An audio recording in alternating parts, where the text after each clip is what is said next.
We come to 1976. Yes, that's where we, yeah, okay. On the 16th of June 1976, I was at a church synod. In the evening, we got the news that there were some shootings in Soweto. I decided to be excused from the synod. But I won't attend the synod session. I'm going back to school because I'm expecting trouble there. On the 17th, I quickly called the staff that now, people, I think we should call the children together and release them. Let's have prayers, sing the national anthem, and say in sympathy with the children who were shot, we are not going to, so I'll report to the department why I closed the school. As we were still deciding, children came to the assembly spot shouting, power, power, power.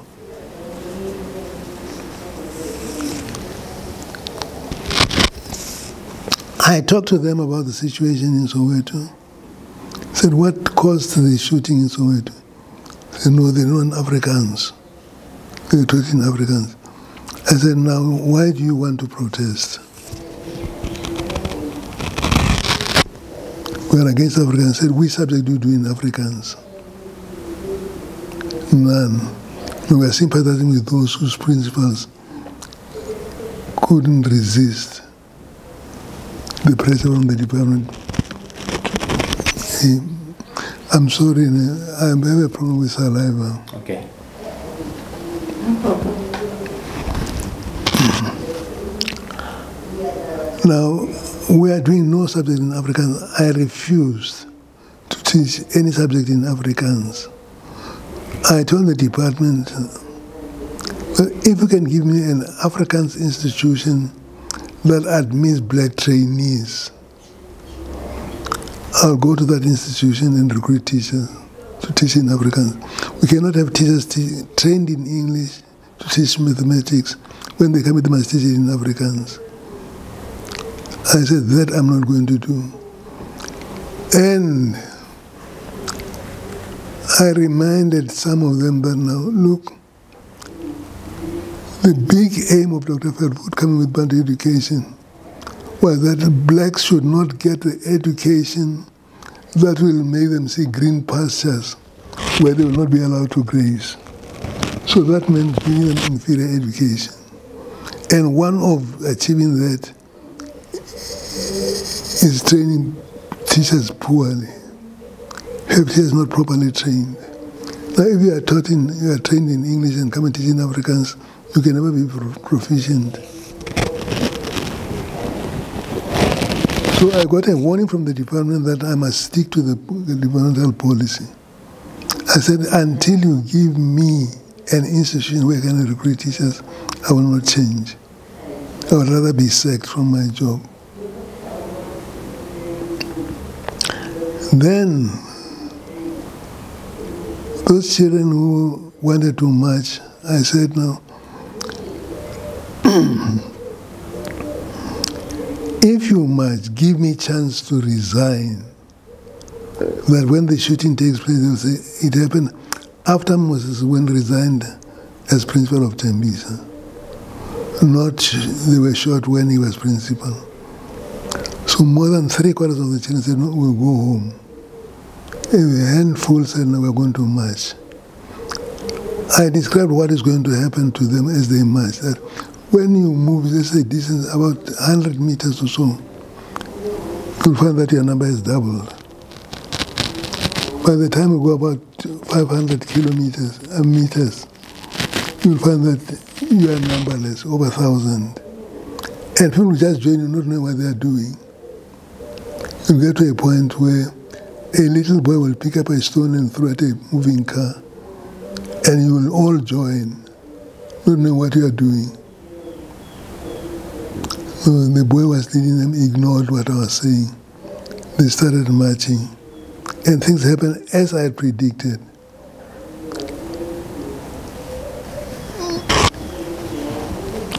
I went to the police station to ask them not to use uniform police. I said, no, get some police not in uniform to guard them so that they don't damage property.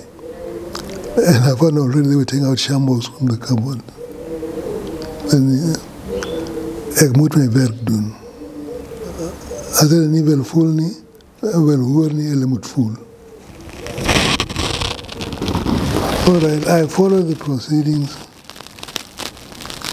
They got to the clinic. They wanted to stop the clinic. Unfortunately, I was there. I was able to stop them from going to the clinic. Then one girl said, we are hungry. Now the boy was leading the march. Slapped that girl and said, I know where we're going to eat. Then I asked my Khoti to go and tell the shopping complex nearby. You know, the Nyembe's shop facing the Tembisa station. I said, go and tell them to close. Khoti rushed and told them to close. And they went to that shopping center and started stoning the bottle store. I don't know where I got the courage from. I stood between the building and the stone throwers and said, stop this stupid act. They stopped. And there was a convoy of police cars coming with police dogs and guns outside.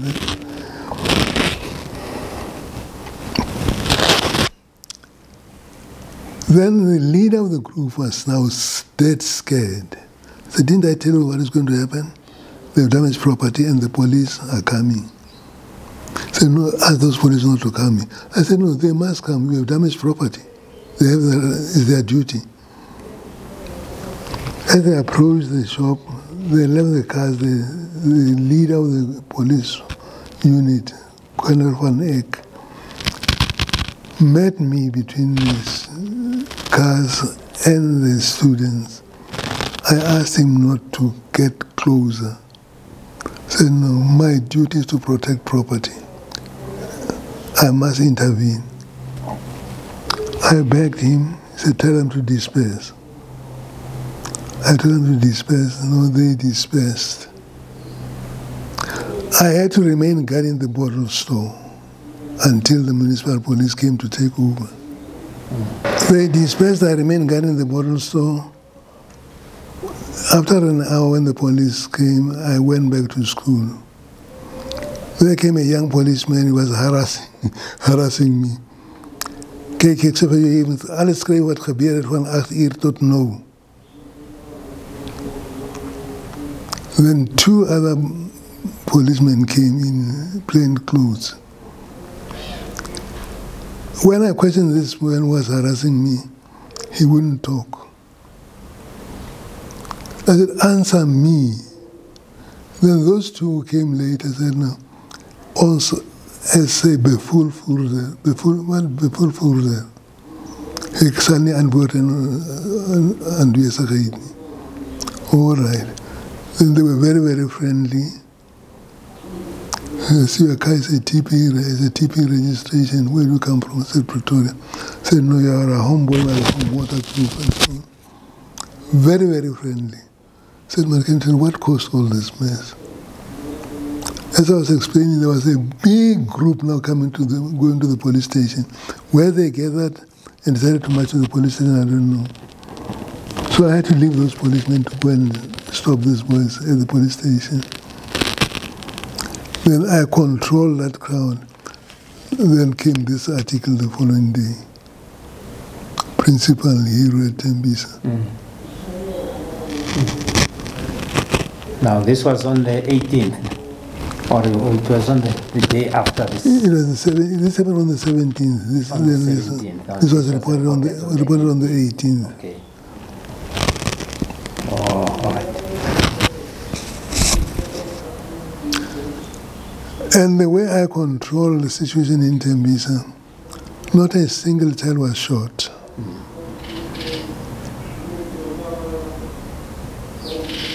It was tough to control them. And I told them that boy was the leader of the march. I told the Form 5 students that now be very careful. He has gone into the service of the police. So be very careful when you deal with him. Because I asked him, he was arrested on Friday. On Monday, when I wanted to go to the police station to find out his whereabouts, I saw him coming to school. I asked him, said, "No, what happened?" He said, "No, they collect me from home at night on Friday. I was put in a helicopter. As we were flying over the Free State, they wanted to throw me out of the helicopter." I said, "You must have been refusing to answer questions." He said, "No, they asked me no questions. They cannot threaten to throw you out if you're not refused to answer questions." And then I called the Form 5 students and said, "No, be very careful when you're with him. He's working with the police." And I was dead right. He became an informer. The very same boy who was there. Who was yes, yes. Okay. So they got him into their service. And he was moving. Even Mamelodi, he would come to Mamelodi and tell them, "I want my boys who are crossing the border to Swaziland." He said, "There is no one who is doing that, who can be so open." So this man, he knows that he's protected by the police, working with the police.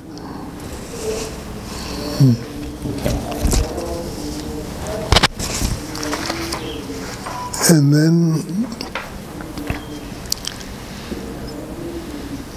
one girl was assaulted by the police, and she was hospitalized. And she was such an obedient girl. I went to the police station to lay a charge against the police. Then they decided to charge her. I went to the head of the police station, to Colonel Van Eyck, said, "Now that girl must be released. She can never be charged with anything, that she's not capable of doing anything wrong." Then he went to the cells, came back and said, "No, Mrs. Seboni, I'm very sorry. I'm going to get that girl out, but according to law, she must appear before the magistrate. I'm going to see that she's released. You are right. That girl cannot be involved in such things." So I got her out. And he said, "But children can never be trusted. Where is so-and-so?" I said, "That boy I cannot defend, because he in his life is looking for fun. Wherever he is, he's looking for fun. He can be at home, he can be in the classroom, he can even be at the police station. I cannot guarantee where he's well about." He said, "No, he's in the cells." What for? He hijacked a delivery truck with a broken arm. He said, "Yes, with that broken arm." I said, "That's why I said I can't defend that one. But with this girl, I prepared to be a witness in court." And that's how that case ended. She was released. And the police who arrested her came to me to ask for mercy, that I should withdraw the charges against them.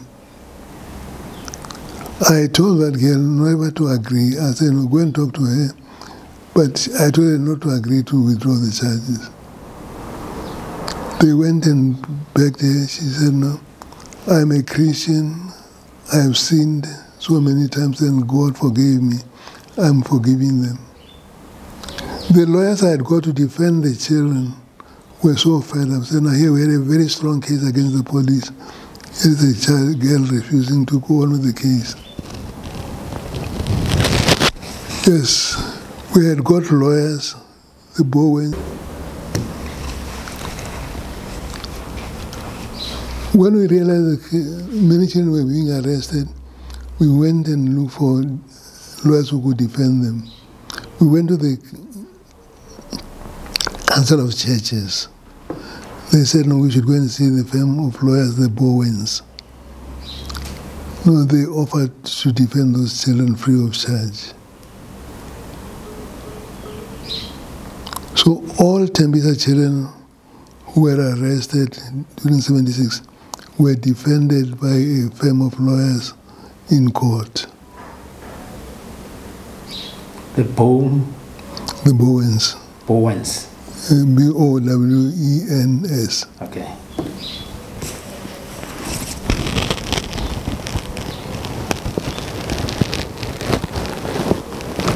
What can I still say about? Oh yes. Then came the exam time. We were still in 1976. 1976, yes. Still 1976. Okay. When the adults wrote their first paper, the adult candidates, because we had open adult classes at Tempesta High School, when they were writing their first paper, they were stoned out of the exam room, broke window panes, they had to flee. And I realized it was safe for my candidates to write there. I arranged with the librarian at Fontaine factory to use his library as our matric exam center. Fontaine, dynamite factory. What? What? Dynamite factory. Oh. The librarian agreed. They wrote the first paper there. When the management realized what was happening, they said that place is so explosive. If they can throw any detonator, the whole area will be on fire. Mm-hmm. So they said we could not continue writing there. So I went to Edenvale Hospital, talked to the matron to allow him to write the exam there. She offered us a hall. I think we wrote about 3 papers there. But I realized that I may be putting her in trouble because she did it on her own. The seniors may object. So I looked for another center in the factories. There is a Swiss company called Seboni. They gave me their hall. Where was this one? In Isando. Oh.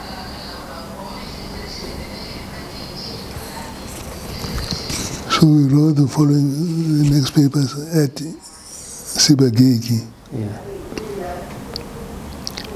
When there was only one paper remaining, the Soweto workers there started objecting that no, our children are not writing, yours are writing here.